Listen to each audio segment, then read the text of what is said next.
Hey everybody, I'm Jim with Real Honest Reviews Incorporated. We do a lot of testing reviews for all kinds of different products. Today we're doing a review as well as a test update on the VEVOR lawn spray cart.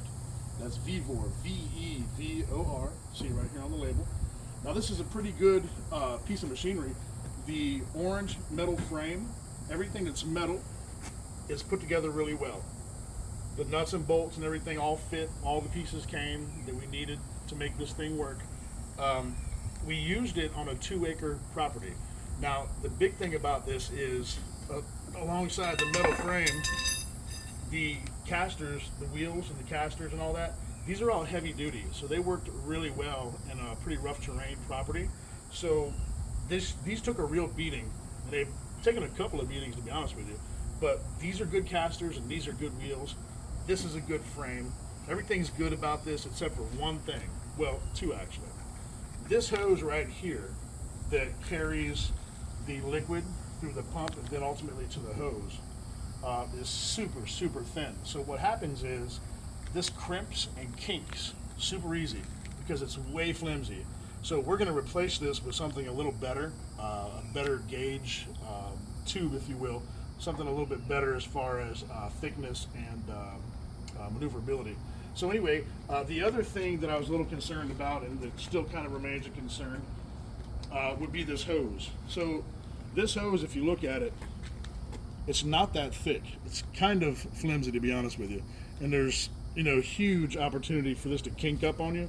And we noticed that as we were pulling it along, if you, took a turn or went an opposite direction real quick, that this hose would kink up fairly easily because it's just not a good hose.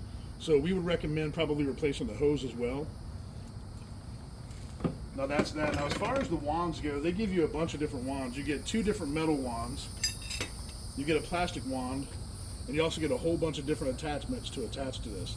So I would definitely right away take off or don't even use the metal wand because it's just super flimsy. The metal's real thin, and in places where it should be threaded, it was just inserted and crimped. So they don't hold together real well, and they kind of fall apart on you. So we just moved back over to the plastic piece, and that seems to be working fairly well. So be careful with the metal parts. I wouldn't use them. Keep in mind what we said about the hose and this hose as well. So the 2 different hoses, I would just replace both of those. The reel, the hose reel's up on, that's manual, so you'll have to do it on your own. It doesn't have any kind of machinery assistance, so you have to reel that up by hand. Now, the other thing about this is it is rechargeable. So if you come around here, I'll show you here. A good thing about it is it's got a pretty nice battery in there. It's got a lot of life to it. We kept this on, well, I don't know, we kept it on for about 3 hours.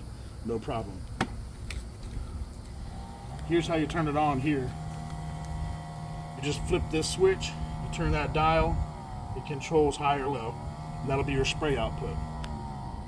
The charging port is right there. You just plug that into a wall jack and plug it into that and you're good to go. Usually in about an hour and a half or 2 hours it's fully charged. So all in all, I would say on a 5-star scale for the VEVOR lawn spray cart, I would give this a 3.5.